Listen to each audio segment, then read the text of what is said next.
Andy Ogles is the epitome of white trash, the embodiment of the white supremacist Make America White Again movement, right?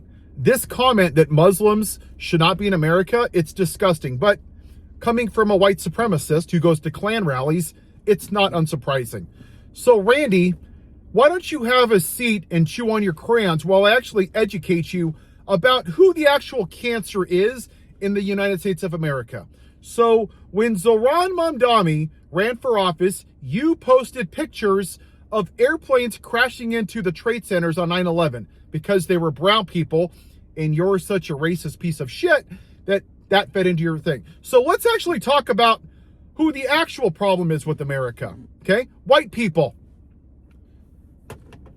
The Middle Passage, where white people were too lazy to do the jobs themselves and they shackled black people to ships for 6 months without seeing the light of day. And when they died, they fed them into the ocean and bull sharks would eat them. That was white people, not Muslims. When 8,000 black people were hung from trees and white people took pictures outside in front of a church and smiled in their Sunday finest, those were white people, not Muslims. When the KKK were in churches, burning crosses, chasing down black people, those were white people, not Muslims. When the Native Americans had a population over 50 million, and then white people came here and murdered them, Wounded Knee, where 250 innocent women and children were murdered. Trail of Tears, where 16,000 died because they were forced to walk 1,200 miles by foot. Old, young, pregnant, didn't matter. 16,000 of them died. That was white people, not Muslims. When we locked Asians in internment camps because they weren't white, who was that? Oh yeah, white people, not Muslims. When we stole the land from King Kamehameha on the Hawaiians, who was that? White people. When we started a war with Mexico and stole their land, who was that? White people. When we dropped the bomb on Hiroshima, who was that? White people. January 6th, predominantly white people. But, you know, that's different because they're white. And who designed this country? Racist founding fathers that owned black people.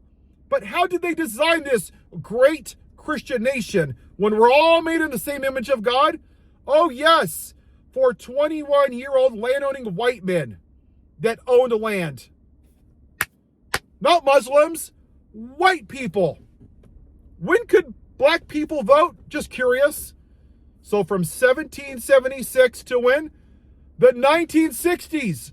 White people didn't let black people vote, not Muslims. And when could women vote? You know, the women that run this country, that give birth to our children, that take care of us when we're sick, not until the early 1900s. Because why? Because the white man wouldn't let him. Oh, and lastly, 98% of gun violence are men. The vast majority are white men, U.S. citizens, not Muslims. Maybe white people are the problem with this country, Andy. But see, that's really your problem.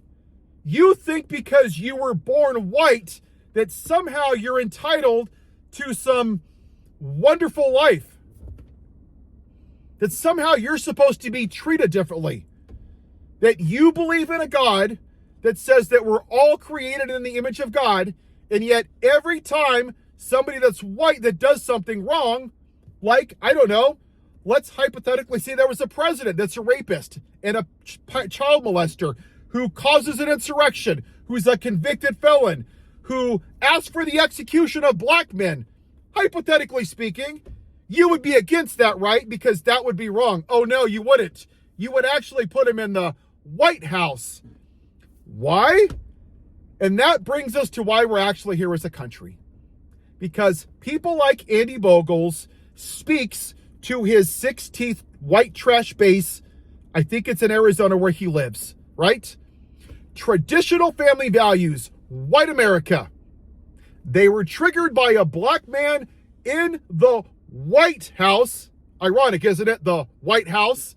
Because they want the outside of the White House to look like the inside of the White House. And that was a bridge too far. And it threatened their version of American exceptionalism, of American greatness, where the entire universe kisses the ass of the white man. So they went back to what they know.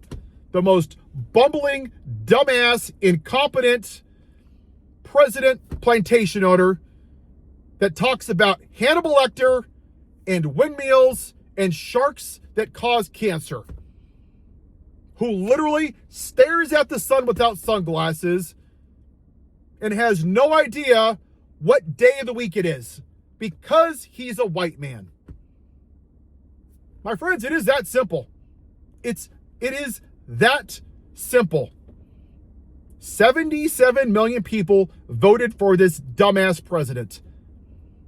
And they have their heads so far up his white ass that they can do a first-hand colonoscopy in person because the white man could do no wrong.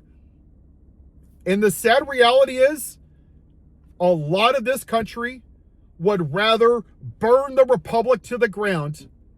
They would rather suffer under the rule of a white man than thrive under a black woman. And I'll leave you with this final thought, because race is part of it, but the misogyny is part of it as well.